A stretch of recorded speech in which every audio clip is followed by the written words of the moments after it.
Bueno, comenzamos.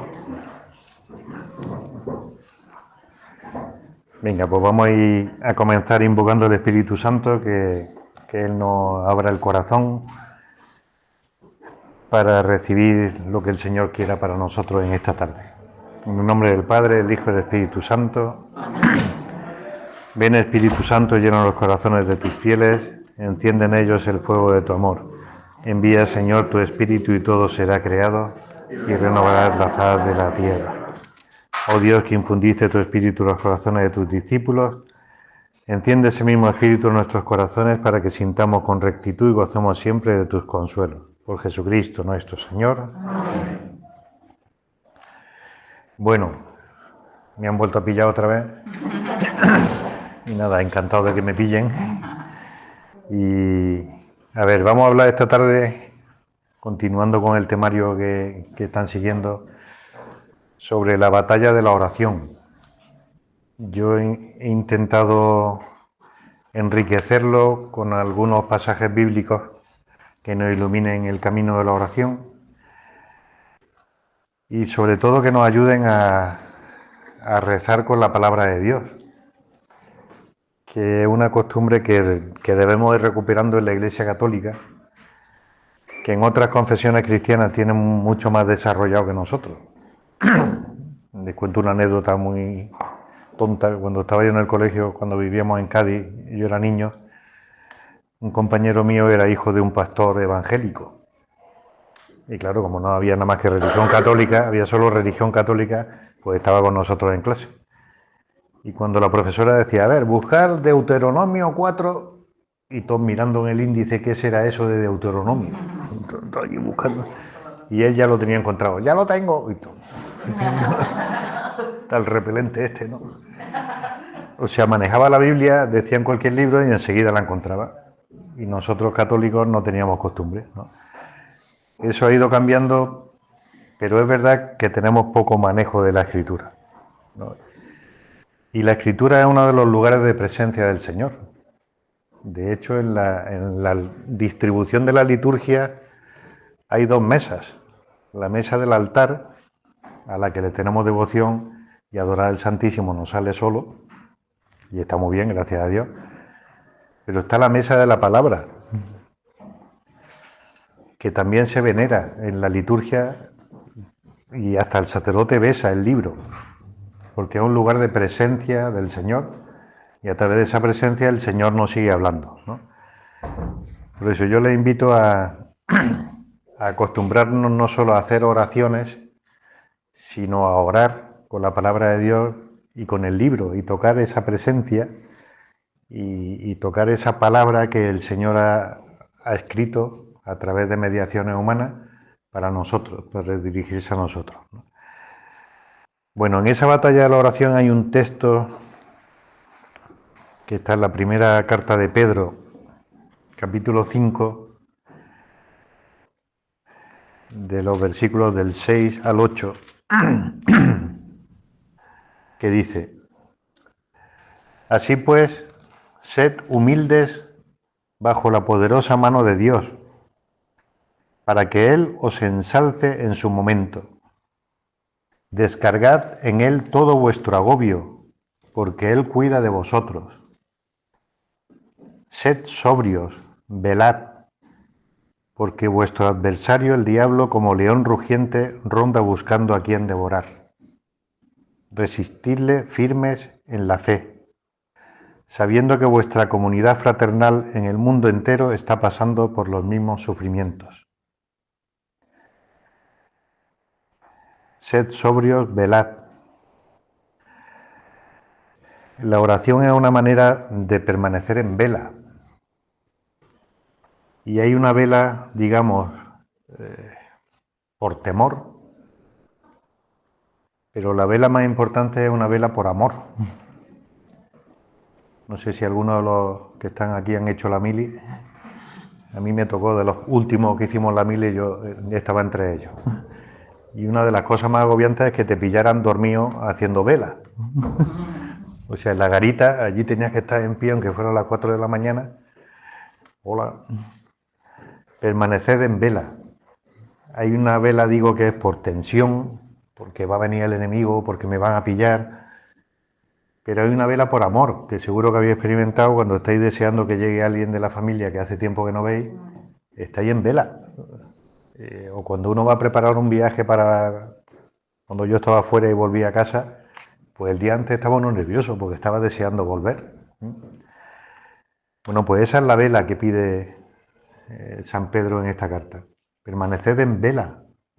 Si a vosotros que amáis al Señor, no podéis vivir de cualquier manera, no podéis vivir descuidadamente. Porque vivir descuidadamente es lo que nos hace presa de todas las tentaciones. De todas las tentaciones. Cuando uno está apoyado en el Señor, por eso permaneced firmes en la fe.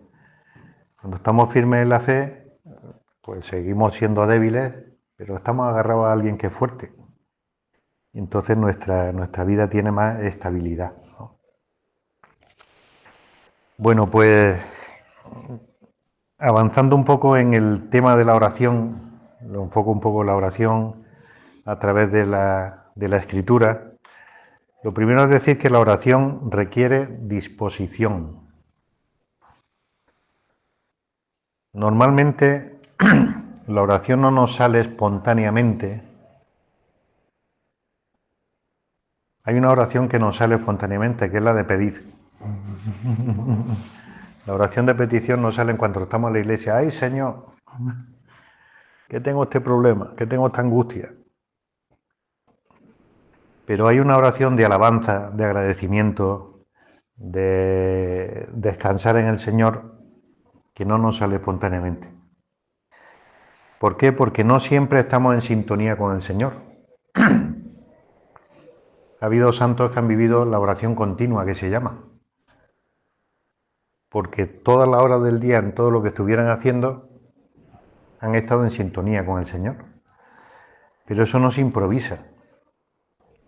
Eso es una gracia que da el Señor, pero cuando el Señor da la gracia, nos mueve a colaborar. No nos usa nunca como marionetas.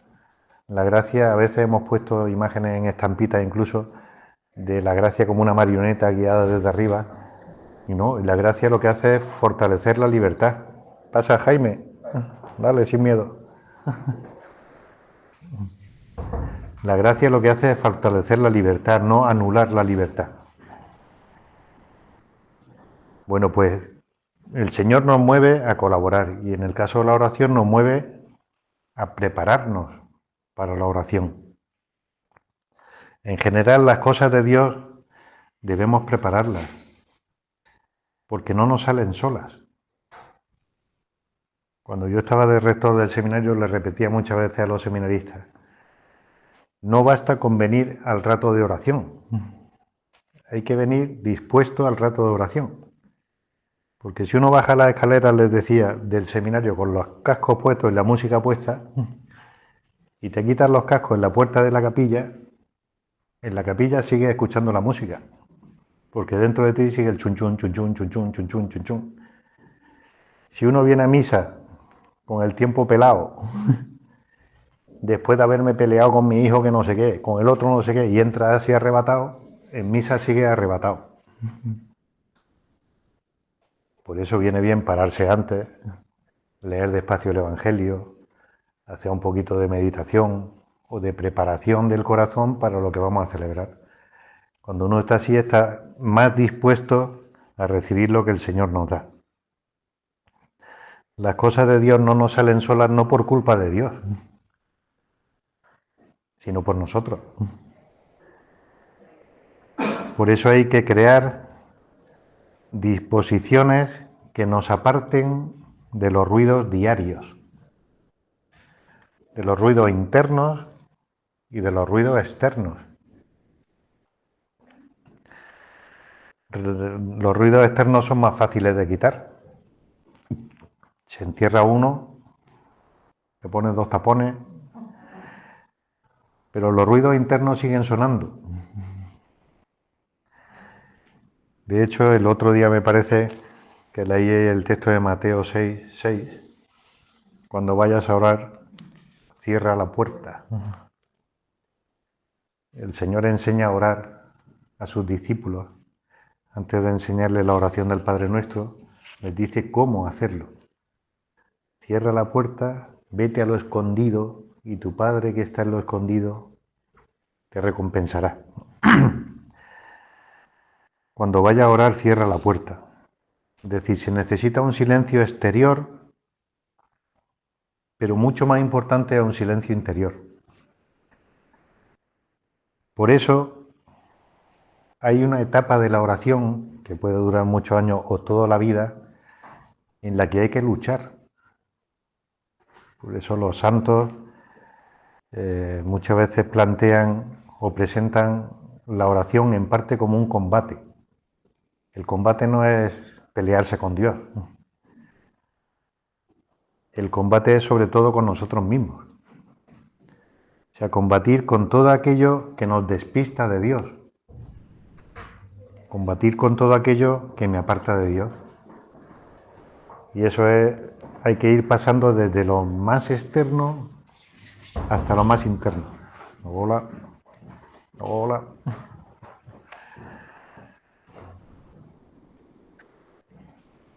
Es decir, hay que ir pasando de hacer silencio exterior a hacer silencio interior.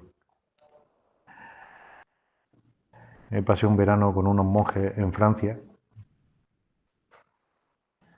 que la verdad es que se aprovecharon de mí. Porque yo iba gratuito a cambio de que yo trabajaba lo que me dijeran ellos. Y les limpié todo el monasterio. Yo. Todos los días me decían, abra las cristaleras, y había 3.000 cristales allí. Aquel y yo para aprender francés más, cuenta me había traído a apuntarme a una academia, ¿no? Pero bueno, en ese monasterio tenían un letrerito a cada esquina que decía la traducción, que el amor al silencio te lleve al silencio del amor. Que el amor al silencio te lleve al silencio del amor. Es decir, a saborear el amor desde el silencio. Porque todo lo externo muchas veces nos aparta de lo que es realmente importante. Y la oración lo que nos debe llevar es a vivir de lo importante. A vivir de la presencia de Dios, que es amor. Y desde ese amor poder sostener mi vida y poder ser luz para los demás, ¿no? Por eso hay una parte de combate que es con nosotros mismos, ¿no? De hecho, los primeros monjes en la iglesia no se iban a un monasterio, se iban al desierto. También por economía era bastante bueno, porque el desierto no hay que arreglarlo, ¿no? El monasterio a los 3 años la torre se cae, lo otro, no sé qué, las goteras, ¿no? Se iban al desierto como San Antonio Abad, o como su amigo San Atanasio, que luego fue diácono y participó del concilio de Nicea en el año 325, que es el que cuenta la historia de San Antonio. ¿Por qué iban al desierto? Para combatir. Imitando a Cristo, que fue al desierto a ser tentado, dice el Evangelio de Marcos, y que leemos en el primer domingo de Cuaresma. Iban al desierto a combatir con ellos mismos, porque el desierto es el lugar de la soledad. El filósofo Pascal, entre sus muchos pensamientos, tiene uno que dice: a un hombre se le conoce por cómo vive en soledad.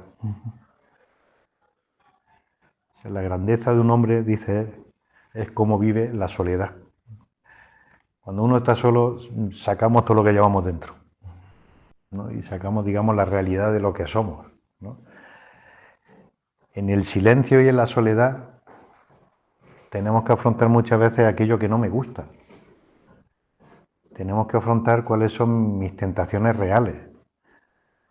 Tenemos que afrontar cuáles son mis complejos, cuáles son mis miedos. Por eso ir al desierto no es a un lugar que haya calma, que nadie me moleste. Puede haber calma externa, pero es para luchar con tu interior, ¿no?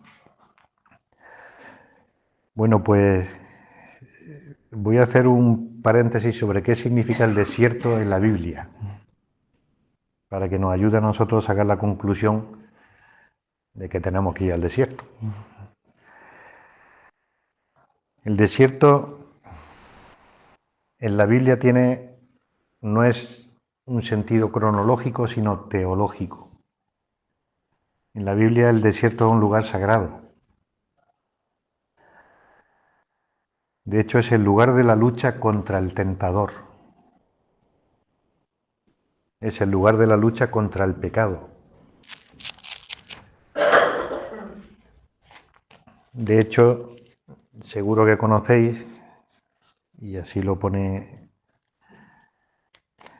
y se explica en el libro del Levítico y en las celebraciones del pueblo de Israel, está la fiesta del Yom Kippur, que es la fiesta de la expiación. Que uno de los actos del Yom Kippur, aparte del perdón entre los hermanos, de perdonar la deuda que tengan unos con otros cuando es año jubilar, etc., está un signo que es muy significativo también para nosotros, que es lanzar al desierto a un cordero cargado con los pecados del pueblo. O sea, al corderito durante el año se le ha dejado crecer la melena y a esa melena se han atado los pecados del pueblo. Y se lanza al desierto como signo de la lucha contra el pecado. El desierto, lugar de la tentación, del pecado. Fijaros que cuando Jesucristo aparece ante Juan Bautista, lo que dice Juan Bautista señalando a Jesucristo es: he ahí el Cordero de Dios que quita el pecado del mundo.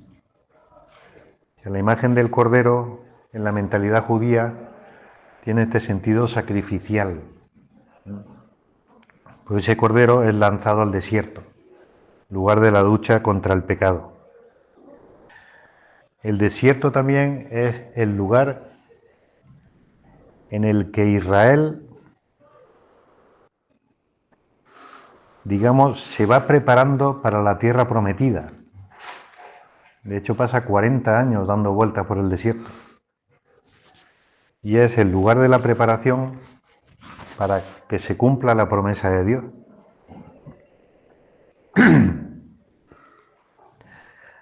Los 40 años de Israel por el desierto no es una casualidad, es una purificación.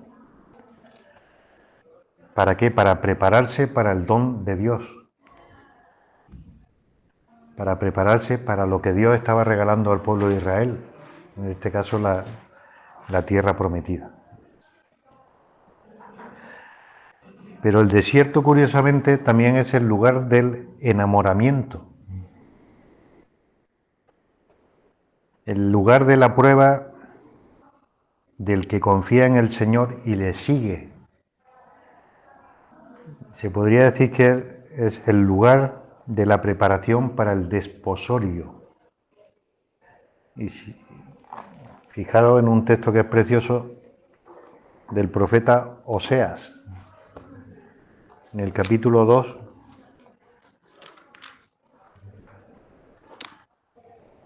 versículo 14.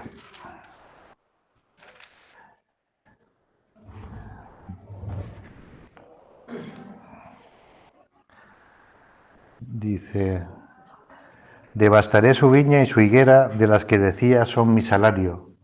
Me lo dieron mis amantes. Las convertiré en selva, las devastarán el animal salvaje. Y dice más adelante: por eso yo la persuado, la llevo al desierto, le hablo al corazón.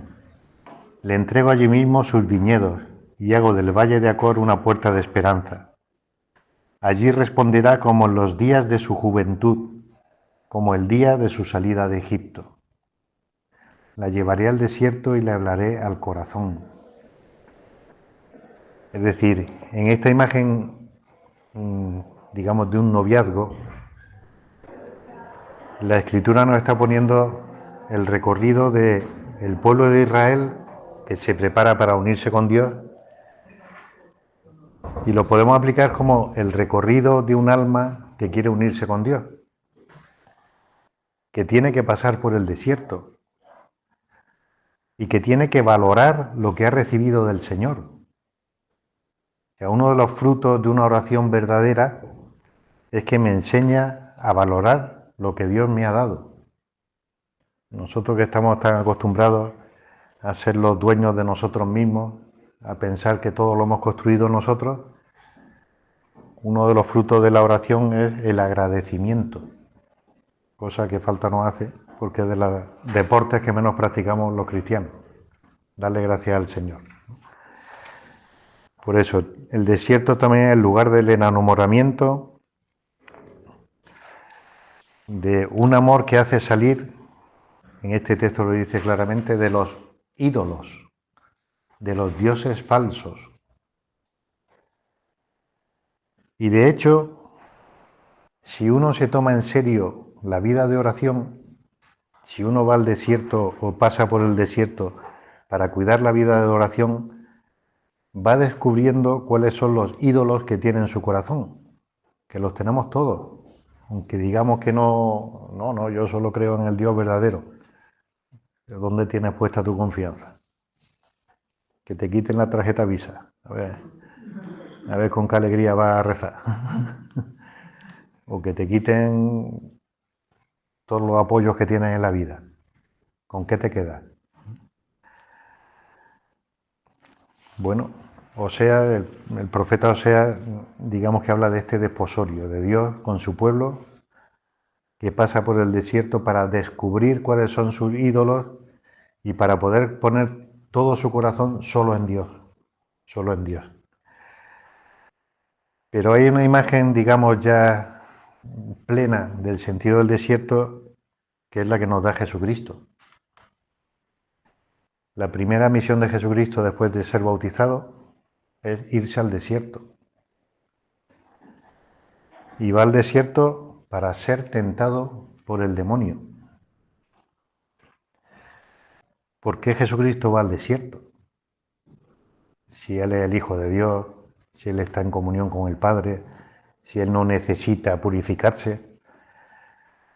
Pues Cristo va al desierto para recorrer el camino real de la humanidad. Para recorrer con nosotros el camino real de las tentaciones. Y para desposarse con la humanidad. Lo queréis luego leer más despacio en el Evangelio de Mateo, Mateo 3, 13.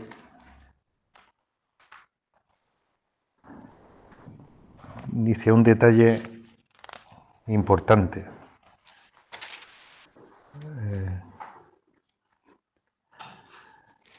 Dice, por entonces vino Jesús desde Galilea al Jordán y se presenta a Juan para que lo bautice. Antes de explicar más, Jesús viene desde Galilea al Jordán. Desde Galilea al Jordán está diciendo el camino que recorrió el pueblo de Israel para entrar en la tierra prometida. Que pasó el Jordán para entrar en la tierra prometida. Es decir, Jesucristo recorre el camino del pueblo de Israel y recorre el camino de toda la humanidad, que estamos llamados a llegar a la tierra prometida. Y eso lo hace, lo recoge el capítulo siguiente, yendo al desierto con nosotros. Es decir, en las tentaciones de Jesucristo, nosotros tenemos fortaleza para vencer la tentación. Un dicho de los padres de la Iglesia es: todo lo que ha sido asumido ha sido redimido. Es decir, todo el camino que ha recorrido Jesús lo ha convertido en camino de salvación. Por eso, las tentaciones nuestras, la tentación no es pecado. La tentación ya para nosotros es motivo o ocasión para crecer. Es ocasión para demostrar el amor. Cuando se nos pone a prueba o cuando Dios permite en nuestra vida las tentaciones, no es para pillarnos, sino que son oportunidades para fortalecer el amor. Y cuando uno es tentado y pone toda su voluntad en el Señor, va creciendo en ese amor, ¿no? Jesús entra por donde entró Israel en la tierra prometida. Bueno, pues intentando aplicar estos lugares teológicos que aparecen en la Biblia, hay más, podríamos detenernos más despacio, pero para aplicarlo a nosotros. ¿Cómo combatir nosotros en nuestro desierto? Porque al final cada uno tiene que combatir allí donde está, no allí donde me gustaría estar. Eso no existe. Montarnos en una vida que no es la nuestra es muy fácil, pero es mentira. Y cada uno tenemos que luchar allí donde estamos.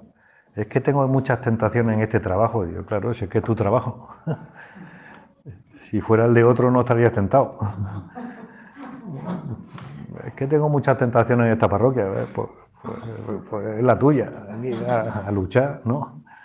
Es que tengo muchas tentaciones en este matrimonio, que tu vocación, a por ello, o en el sacerdocio. ¿Cómo combatir en nuestro desierto? Bueno, voy a poner alguna idea aquí. Pues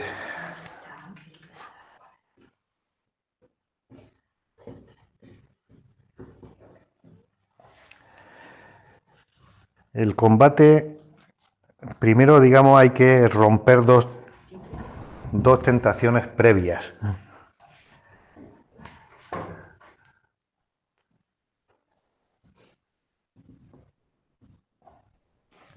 Que son primero la pereza.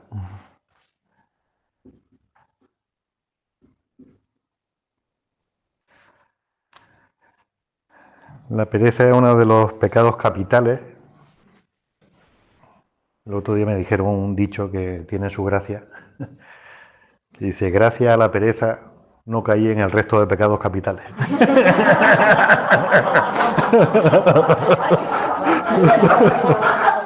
Pues bueno, tiene su parte de verdad, ¿no? Dice, mira, no es por virtud, sino por flojo. Yo lo pensaba, en mi primera parroquia estaba, el cura más cercano que tenía estaba a 40 kilómetros. Y yo pensaba, si es que no merece la pena ni pecar. Pues para allá confesarme, pues madre mía, qué paliza, ¿no? Bueno, pues eso, gracias a la pereza no caí en los demás pecados capitales, ¿no? Bueno, la pereza brota en el fondo de la falta de amor. En el fondo somos perezosos para lo que no nos interesa.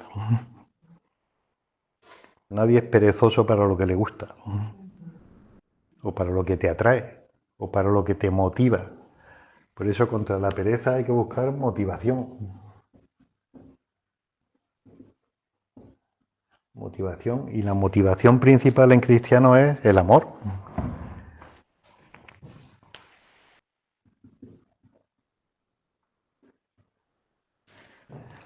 Yo a veces pongo los mismos ejemplos siempre, pero yo a mi madre nunca le he visto perezosa en el cuidado de su hijo. Lo decía el otro día en misa, no me acuerdo en cuál. A mí de pequeño me dolían mucho las muelas. Y me pasaba muchas noches y digo, mamá, con mi padre no me atrevía, pero iba a la parte de mi madre, mamá, que me duelen las muelas. Y nunca me dijo, vete a la cama que estoy cansada, o que estoy de vacaciones, que me dejen para allá. Pues me acompañaba, me echaba licor del polo o lo que fuera para engañarme y ya está, se me pasaba. Los trucos mágicos que tenéis las madres, ¿no? Que no sé cómo lo hacéis, pero lo conseguís, ¿no? Pero porque hay una motivación. O sea, el que tiene amor no tiene pereza. O por lo menos el amor ayuda a romper la pereza, ¿vale? No es que sea automático. Hay que buscar una motivación también para la oración. Si uno no tiene motivación, acaba haciendo rutina. Y la rutina es el primer paso para abandonar algo. Hay que estar siempre renovando el deseo de por qué hago las cosas. Y la segunda tentación inicial es la sequedad.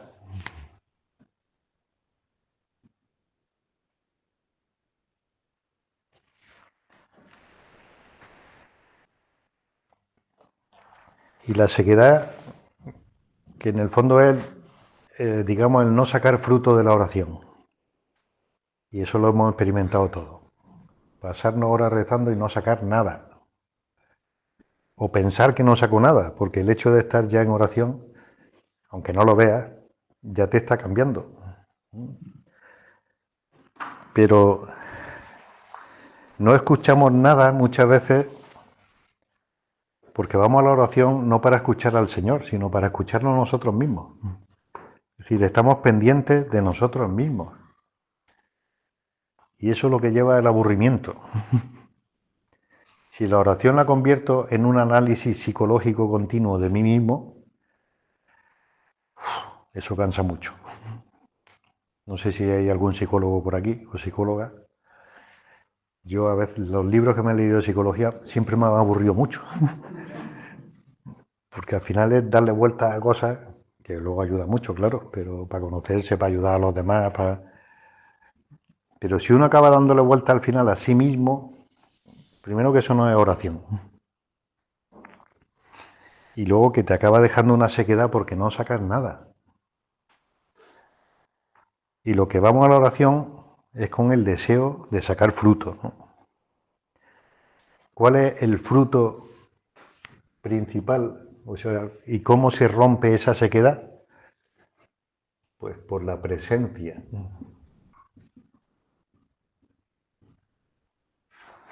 La presencia del Señor. O sea, la mayor parte de la oración muchas veces se va en caer en la cuenta de quién está aquí conmigo, en caer en la cuenta de quién me está hablando, es decir, en actualizar la fe, porque la oración no es una dinámica para estar yo tranquilo, la oración es un lugar de encuentro, y si no es un lugar de encuentro es otra cosa, no es oración, ¿vale? Es una táctica de relajación a lo mejor, pero eso es distinto. ¿La relajación nos puede venir bien? Pues sí, pero propiamente la oración es el encuentro con el Señor. Por eso la sequedad y el fruto principal de la oración es la presencia de Dios. Pero para eso hay que prepararse y hay que perseverar. Hay una frase de Santa Teresa de Jesús que todos conocemos y que todos repetimos cuando hablamos de la oración, pero nos saltamos un trocito siempre. Dice, la oración es hablar de amor con aquel que sabemos que nos ama. Pero la frase entera es, la oración es hablar de amor pasando muchos ratos a solas con aquel que sabemos que nos ama. Pasando muchos ratos a solas. Y cuando Santa Teresa de Jesús cuenta en la historia de su vida su proceso de oración, hasta llegar a las 7 moradas, dice que pasó 18 años tirando de la cuerda hasta que salió agua. Ponía la comparación de unos intentando sacar agua del pozo. Claro, si en la primera media hora no ha sacado agua, dice, yo me voy, y que venga otro y ponga un motor aquí si quiere, pero no voy a perder yo la vida en esto. Dice, la perseverancia es la que dispone a recibir del Señor. Por eso, 18 años tirando de la cuerda, hasta sacar agua. La sequedad muchas veces hace que nos apartemos, pero hace también que me pregunte dónde tengo puesto el corazón. ¿Dónde tengo puesto el corazón? Y eso es importante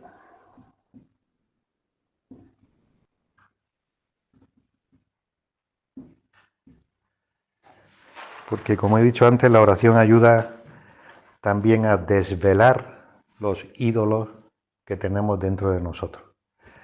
¿Dónde tenemos puesto nuestros apoyos, nuestras ilusiones, nuestros deseos, ¿no?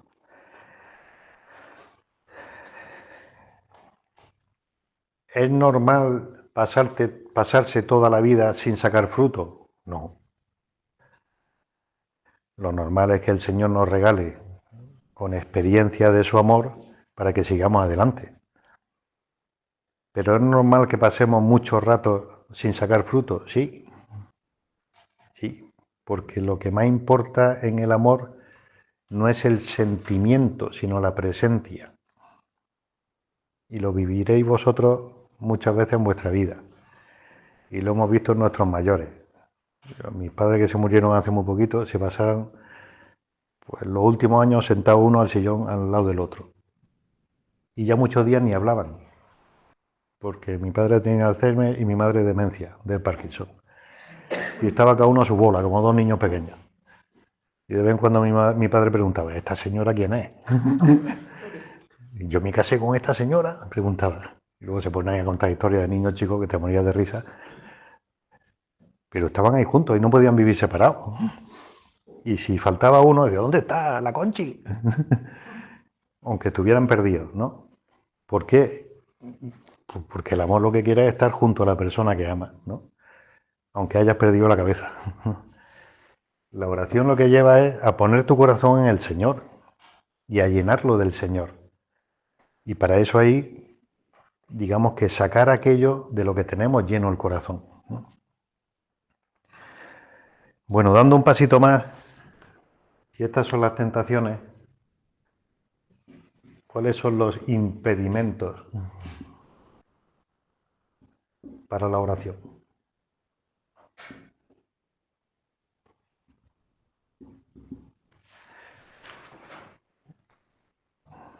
Si os fijáis en este capítulo es cómo quitar los obstáculos para poder entrar en la oración, ¿no? Y los impedimentos principales son dos. El primero, el activismo.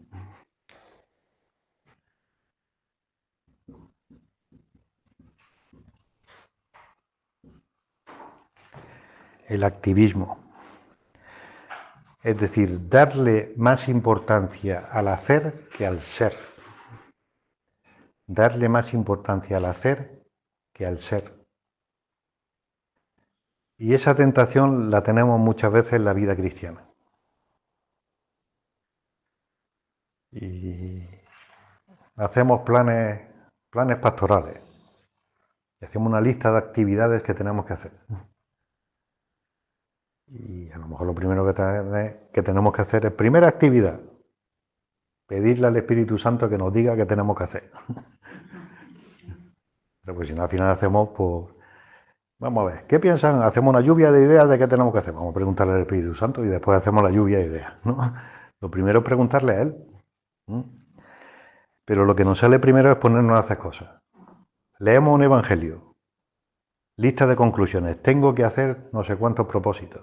Y espérate, ¿qué te ha dicho la palabra? ¿Qué te ha dicho la palabra de Dios? ¿Qué te ha dicho de ti? ¿Qué te ha dicho de tu vida? Antes de ponerte a hacer cosas, ¿no?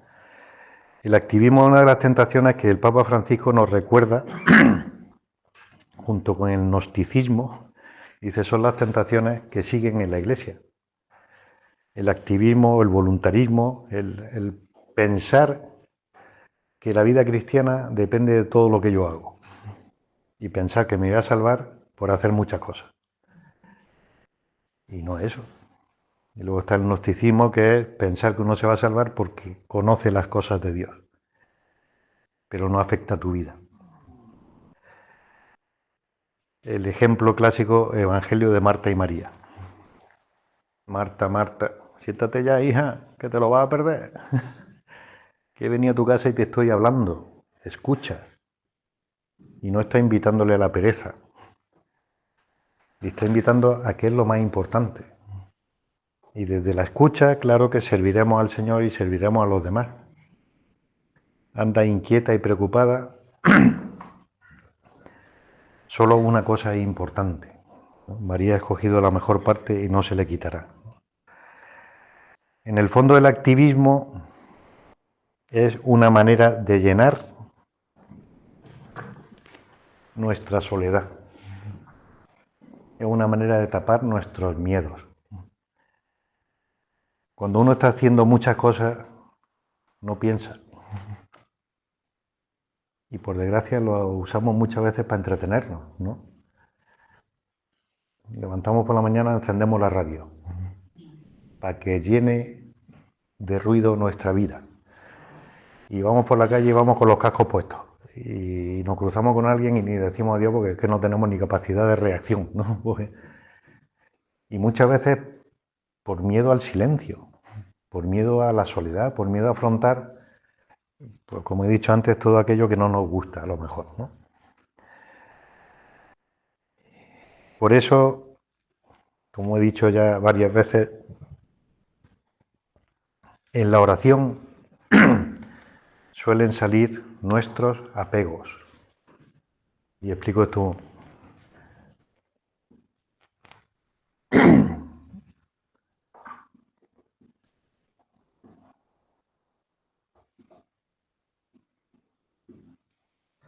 Digo que el activismo muchas veces lo utilizamos para tapar nuestros apegos. Los apegos que son aquellas cosas, personas o bienes a los que pongo mi corazón y no son Dios. En los que tengo agarrado en mi corazón y no son Dios. Y pueden ser incluso cosas buenas. Pero si esas cosas buenas están sustituyendo a Dios, me estoy equivocando. Uno puede tener apego al afecto de los demás. Es decir, si hoy no me saludan 50 personas, o los muchachos con el Instagram y todo, o sin muchachos, hay mucha gente mayor que está metido en todas estas cosas. Si no recibe 50 likes al día, se acuesta amargado. Si no me reconocen lo que he hecho hoy, me acuesto amargado. Si fulanito de tal no me ha saludado, ya pasó el día mal. A lo mejor que estás poniendo tu corazón en el afecto y le estás dando un valor que no le corresponde. O las preocupaciones que muchas veces nos inquietan. Si os fijáis, cuando uno se toma en serio la vida de oración, nos pasa a todos, y a veces hasta nos confesamos de ello, me he distraído en la oración. ¿Por qué te has distraído? Porque han venido a tu mente tus preocupaciones. Cuando estás calmado, viene a la mente, joder, ¿cómo voy a pagar el mes que viene? Que no tengo un duro. ¿No? O ¿cómo voy a afrontar este problema? ¿No? Bueno, pues cuando uno va al desierto, aparecen todos los monstruos que uno tiene y es bueno mirarlos a la cara. O sea, no para luchar solo, sino para pedirle fuerza al Señor, ¿no? Y lo que digo es que el activismo muchas veces lo que busca es tapar los monstruos. Pero están ahí, pero están ahí. Y hay que combatir con ellos. Y con la ayuda del Señor se les vencerá. Para esto ayuda cosas muy sencillas, o sea, para no dejarse llevar del activismo y para ir cogiendo un ritmo de oración contra ese activismo, ayuda mucho poner orden en la propia vida. No quiere decir tenerlo todo cuadriculado, eso es imposible, salvo que uno sea muy cuadriculado. Por cierto, no sé si se habrá a grabar, yo siempre he convivido con mi hermano en la misma habitación y él decía, tú eres el caos y yo soy el cosmos. Y efectivamente es así. Yo siempre he sido caótico, o sea, con mi orden caótico, pero sé dónde están las cosas y lo vivo con paz, pero es que él es cuadriculado. O sea, él abre un cajón y no sé cómo lo hace, tiene todos los lápices en fila india. No sé cómo lo consigue. Lleva los 2 días, están todos los lápices revueltos y todo. Bueno, pero poner cierto orden ayuda a ordenar tu vida. Y para la oración es bueno poner un orden. ¿En qué sentido? Poner un orden de no improvisar a ver cuándo voy a rezar hoy, cuándo voy a hacer oración hoy. Bueno, hoy depende cómo me levante. No. Y eso tenemos que ser sinceros. Yo personalmente me ayuda más hacer la oración por la mañana que por la noche. Pues por la noche no aguanto. A la segunda frase que he leído de la Biblia pega un cabezazo ya. Por la mañana que estás más espabilado, pues digamos que estoy más dispuesto para poder hacer la oración. Bueno, pues búscate el momento que sea el tuyo. Y luego busca un sitio, un lugar, un espacio que te ayude a rezar. Y a mí, por ejemplo, el desorden en una habitación no me ayuda a rezar. El tenerlo todo tirado por ahí no me ayuda a centrarme, ¿no? El centrar la mirada en una imagen, en el Santísimo. El centrar la mirada y el pensamiento en una palabra. Todo eso ayuda a centrarte, ¿no? Y ayuda a romper el activismo y a las prisas que muchas veces tenemos, ¿no? Y el deseo de eficacia que muchas veces tenemos. En eso de usar un texto y releer un texto, yo invitaría a que lo leáis sin prisa. O sea, si tenéis la costumbre, una costumbre buena es, por ejemplo, hacer la oración con el Evangelio de cada día, el Evangelio de la misa. Hay un montón de libros ahora con comentarios, sin comentarios, con comentarios en 3D, en 4D y de todo ahí. Pero lo importante es la palabra de Dios. Hay una expresión de San Ignacio de Loyola en la preparación de los ejercicios espirituales que dice: donde saco fruto, allí me quedo. Es decir, no se trata de abarcar todo. A lo mejor hoy me he quedado en la primera frase del Evangelio, pero allí estoy recibiendo fruto del Señor, pues no sigas. Allí te está hablando el Señor hoy, y la próxima vez que cojas ese Evangelio te dirá una cosa nueva. Donde veo fruto, allí me quedo. Poner orden para romper el activismo tanto en el tiempo como en el espacio. Y el segundo impedimento, con esto vamos rematando, es la impaciencia.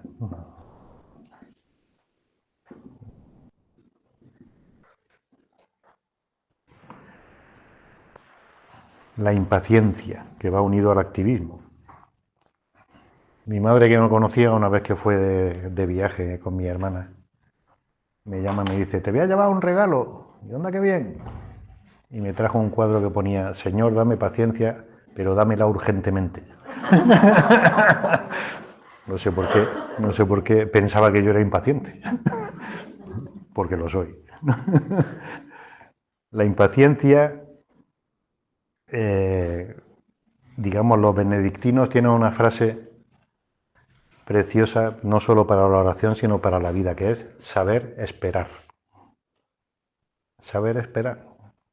¿Quién sabe esperar? El que está seguro, como dice el Salmo, como un niño en brazos de su madre. Como un niño en brazos de su madre. En andaluz diríamos: estoy más a gusto que en brazos. ¿Quién sabe esperar? El que está seguro. El que está en brazos del Padre. ¿Por qué nuestra impaciencia? Pues muchas veces por nuestra falta de fe, por nuestra falta de confianza, porque pensamos que nosotros somos los que tenemos que cambiar el mundo y hacerlo todo. Y frente a esa impaciencia, perseverancia. Perseverancia en lo poquito de cada día. Dice también la Escritura: como la lluvia temprana y tardía.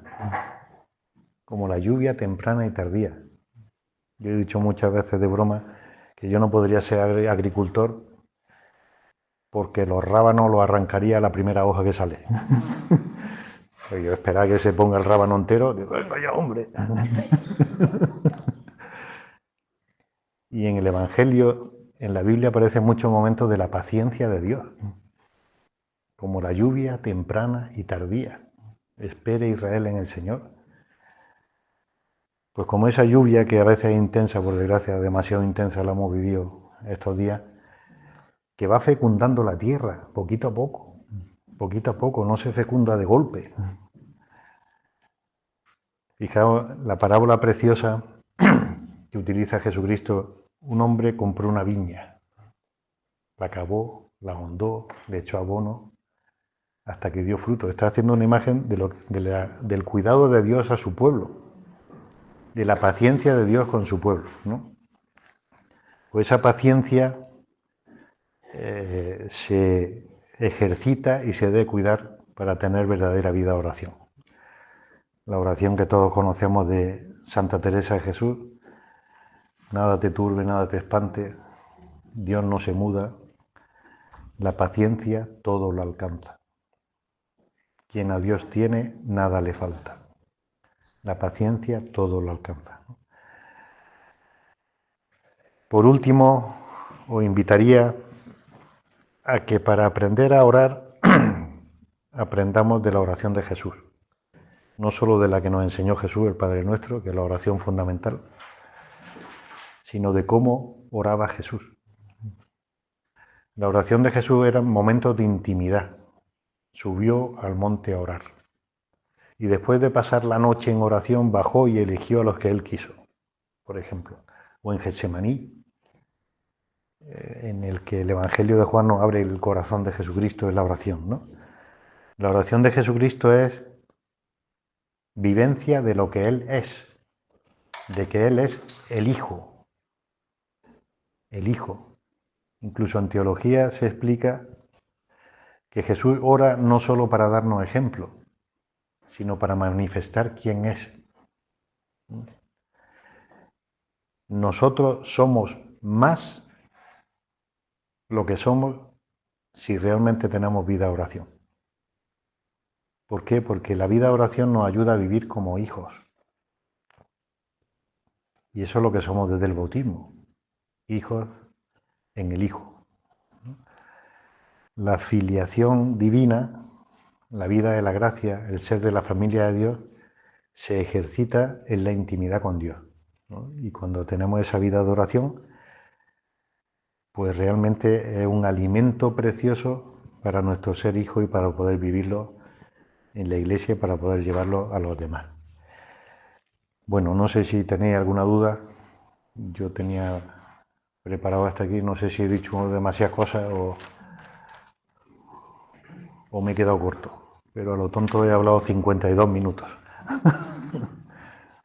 Una preguntilla. Demasiadas cosas, pero todas muy interesantes y muy valiosas. Bueno, si las pueden releer luego y van sacando conclusiones. La oración continua, ¿cómo se podría hacer? ¿Como obligatoria? A ver, el método, no sé si conocen un librito, que lo conocerán, El peregrino ruso, que es un método de oración muy sencilla que ir repitiendo: Jesús, hijo de David, ten compasión de mí. Todos los métodos, en el fondo, no son lo importante.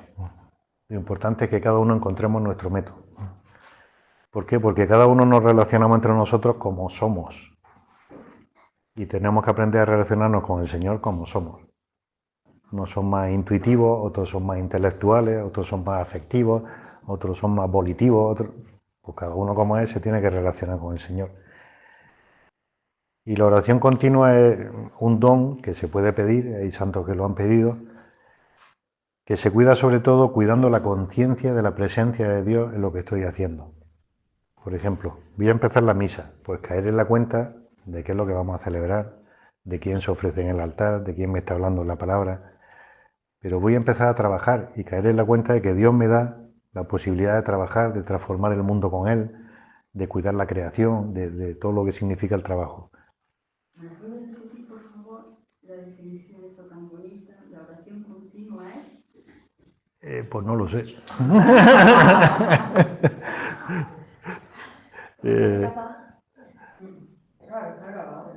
No, es tener la presencia continua del Señor. Tener la presencia continua del Señor en todo lo que hacemos. ¿Vale? Pero para eso, como decía Santa Teresa, hay que pasar mucho rato a solas con el Señor. No se improvisa. Hay muchos santos que lo han tenido la presencia y han visto al Señor en el pobre que estaban ayudando. Pero eso no se improvisa. Yo estuve de capellán un tiempo en un hospital y una noche me llamaron un pobre hombre que se murió con el corazón abierto y me llaman para darle la unción y yo primero no sabía dónde meter yo la unción y el pobre hombre. Pero a mí lo que me dieran ganas era de salir corriendo. No sé, si hubiera estado San Juan de Dios, a lo mejor hubiera besado al hombre ese, ¿eh? Yo le di la unción como pude y salí de allí asustado, ¿no? Para tener esa presencia pues el Señor te la da muchas veces a través de la perseverancia. Pero es sobre todo eso, tener conciencia de que el Señor está conmigo en todo lo que hago, ¿no? No, hacer un comentario. También leyendo la lectura de hoy, ¿no? de la carta de San Pablo, ¿no? Nos da la impresión de que la oración es una herramienta de salvación, ¿no? Sí. Realmente, ¿no? O sea que si la oración estamos tranquilos. Es que de hecho la salvación ¿en qué consiste? En participar de la vida de Dios. Y eso es un anticipo del cielo. ¿El cielo qué va a ser? Participar eternamente de la vida de Dios. Lo llamemos como lo llamemos. Participar de su amor. Normalmente se dice tener la visión de Dios. El conocimiento de Dios va unido al amor que le tiene a Dios. Es decir, comulgar en el amor de Dios. Y eso en el fondo es la oración. Como he dicho antes, la oración no son terapias para calmarnos. Uno puede estar muy nervioso y tener una verdadera vida de oración. Uno puede ser un rabo lagartija y tener una verdadera vida de oración. Es verdad que hoy en día están puestas muy de moda oraciones. Algunas de ellas no son cristianas, son simplemente terapias de relajación, que pueden ayudar o no, porque si te quedas solo en eso, no estás haciendo oración. O sea, la oración cristiana no es aislarte del mundo para no sentir nada.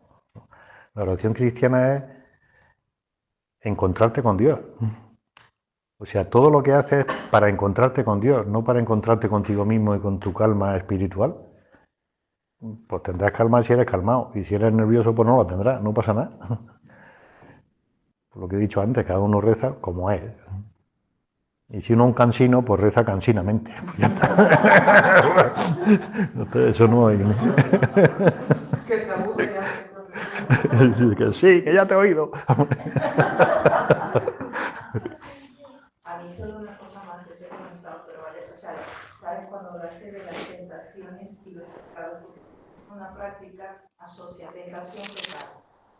Y no todo es pecado. O todas No. las tentaciones son pecados. No. Así como, ¿no?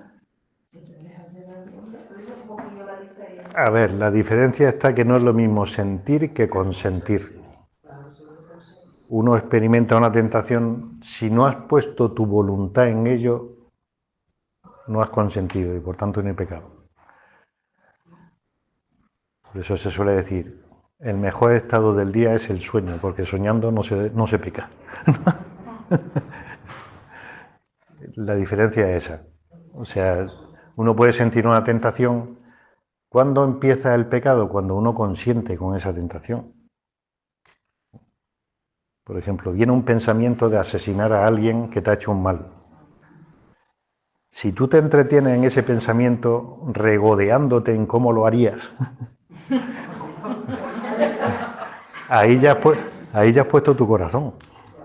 Ese es el pecado de pensamiento. De pensamiento, sí, sí. Hombre, si llega a ejecutarlo es peor todavía. No, si viene el pensamiento, ¿cómo se evita un pensamiento? Pensando otra cosa. Ya está.